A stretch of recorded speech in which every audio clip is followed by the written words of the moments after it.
네, 오늘은요, 여러분의 이제 심리 치료에 대해서 좀 평가하는 방법을 얘기를 좀 나눠 보려고 합니다. 네, 반갑습니다, 여러분. 마음멘토 이송입니다. 오늘 제가 이렇게 책을 조금 읽고 있는데요. 이게 뭐냐면 안전 기반 치료라는 책이거든요. 이게 잘 안 나오나요? 네. 안전 기반 치료라는 책인데 이 책의 이제 한 챕터 중에서 심리 치료 내가 지금 받고 있는 이제 심리 치료를 평가하는 방법에 대해서 이렇게 굉장히 자세하게 잘 나와 있어요. 그래서 오늘은 이 시간에 여러분들이 정말 이렇게 궁금해 하시고 좀 질문을 실제로 좀 많이 하시는 부분이라서 요걸 가지고 오늘 좀 이렇게 같이 주제로 얘기를 해 보려고 합니다. 여러분들 이제 심리 치료 계속 받고 있잖아요. 그리고 뭐 받으려고 생각도 하고 계시고 그럴 때 이제 여러 가지 고민되는 부분들이 있을 거예요. 그래서 그거를 오늘 좀 나눠 볼 건데요. 일단 첫 번째는요. 여러분 "좋은 심리 치료가 가능하다."라는 거를 기억하라거든요. 이게 뭐냐면 대부분 이제 뭐 "나 옛날에 상담을 받아 봤는데 그거 해 봤자 뭐 별로더라." 했는데 뭐 "별로 효과가 없더라." 뭐 이런 얘기들을 하시는 분들이 주변에 이제 종종 있을 수가 있어요. 그런데 이것도 어쨌든 상담도 사람이 하는 일이다 보니까 나한테 맞는 치료자가 있거든요. 그래서 그때 내가 치료가 안 됐다고 해서 계속 안 되지 않아요. 그래서 여러분이 좋은 상담사를 만나는 거를 절대 포기하지 마시고 꾸준하게 좀 시도를 해 보실 수 있으면 좋겠습니다. 그다음에 이제 두 번째는요. 상담 평가거든요. 그 상담도요 여러분 평가를 꼭 해 보셔야 돼요. 그 많은 연구 결과에서 보통은요 3 번에서 5번 정도 만났었을 때 고때 이제 평가를 딱 하라고 하거든요.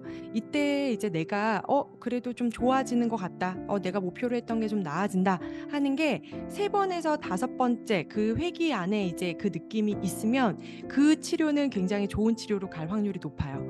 많은 연구 결과에서 그렇거든요. 근데 3 번에서 5 번까지 내가 해 봤는데 이거는 나한테 좀 감이 안 오고 별로예요. 그러면 그때는 쪼끔 고민을 해 보시면 좋을 것 같아요. 그래서 내 자신의 어떤 감정을 좀 인정하고 존중하는 거 되게 중요하거든요. 그래서 내가 이거 별로면 별로일 수 있어요. 그래서 3 번에서 5번 정도 했을 때 좀 중간 평가를 해 보시면 좋을 것 같고요.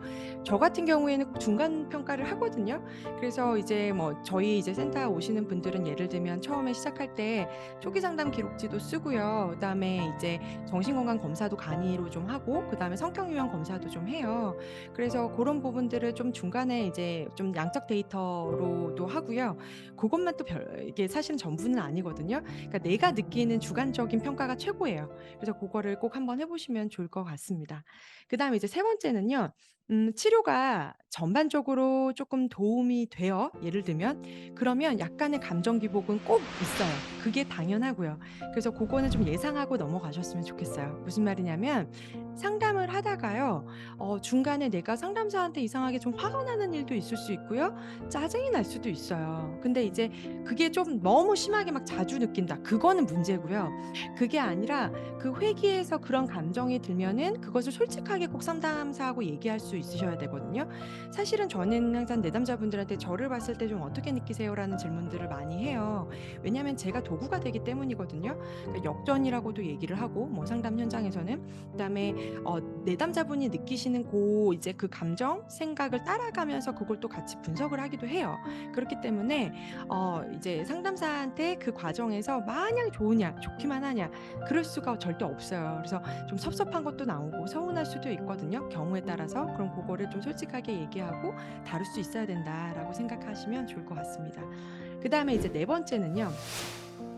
어 여러분이 그 상담사한테 믿음이 가요. 좀 신뢰가 되고 그러면 그 여러분의 삶의 결정은 여러분이 하셔야 됩니다. 그러니까 가스라이팅, 그다음에 트라우마, 그다음에 어릴 적의 어떤 외상 사건, 애착, 여러 가지 정신 건강에 힘듦을 경험하신 분들은요.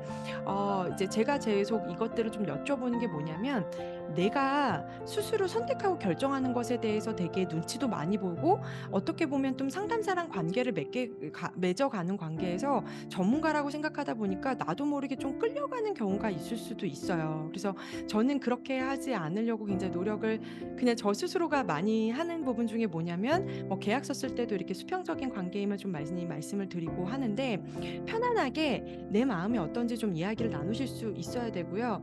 뭐냐면 내가 예를 들면은 이제 상담사가 이런 조언들을 좀 하는 경우가 있거든요.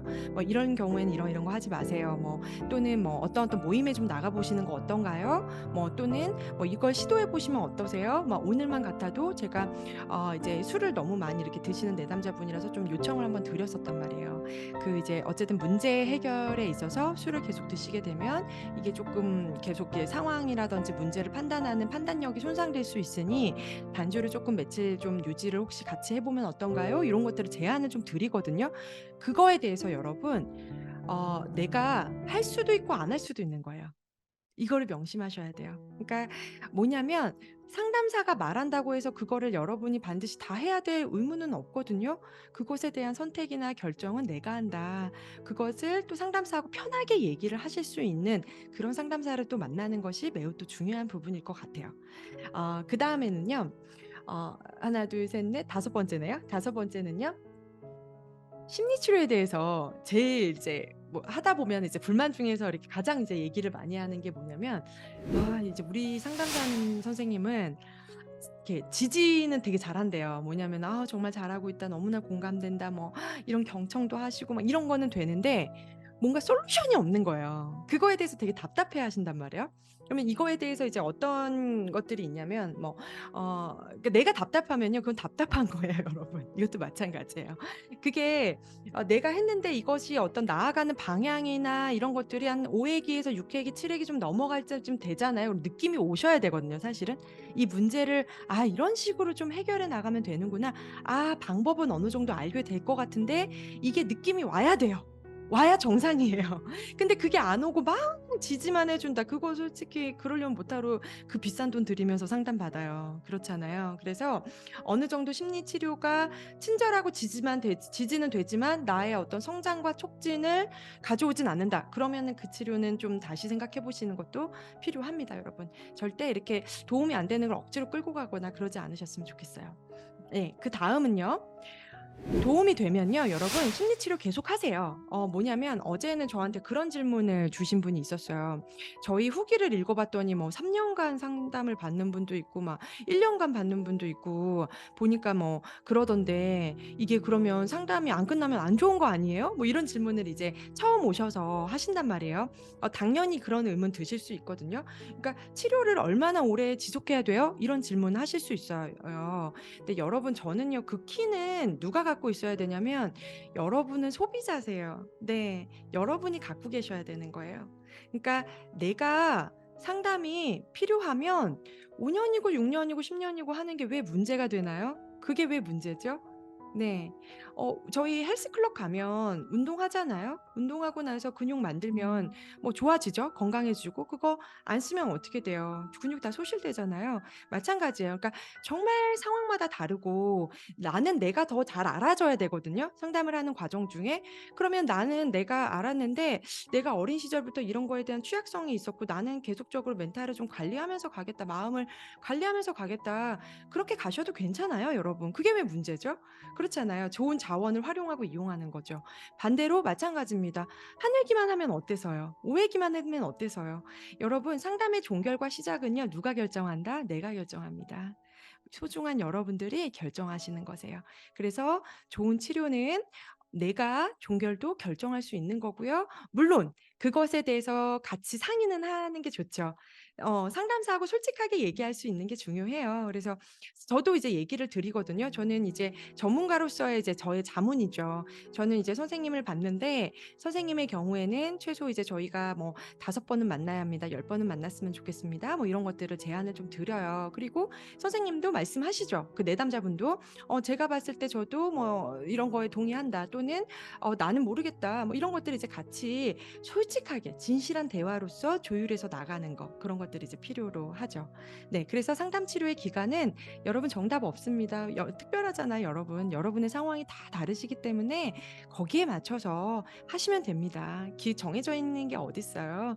그 틀을 만드는 게 이상한 거죠. 그쵸? 예. 그 틀을 정한다. 그것도 이상한 거예요. 좋습니다. 네. 그다음은요. 내가 만약에 이게 치료가 제대로 되지 않는다고 딱 느꼈을 때 이거는 되게 이유들을 면밀하게 좀 봐야 되는데 그럴 때는 불만을 좀 솔직하게 꼭 얘기하시는 거 되게 필요하고요. "나 이게 목표였는데 이제 안 된다."라는 얘기도 해 주시는 것도 전 좋다고 생각을 해요. 그다음 두 번째는 상담사 바꿀 권리 있거든요. 제가 처음에 초창기 이제 개업했을 때는 저 혼자 했었죠.